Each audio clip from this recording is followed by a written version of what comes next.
Rende noto il consigliere regionale Montanariello del Partito Democratico della mancanza delle tendine parasole nei bus di Arriva Veneto.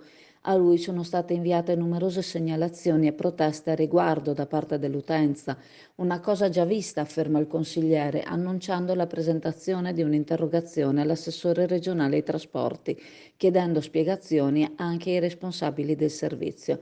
Montanariello afferma di voler sapere se tali carenze facciano parte del famoso standard veneto di servizio e conclude dicendo: la favola dei vetri oscurati che proteggono non regge più. Ho visto scene inaccettabili di pendolari costretti a tenere l'ombrello aperto a bordo per ripararsi dal sole.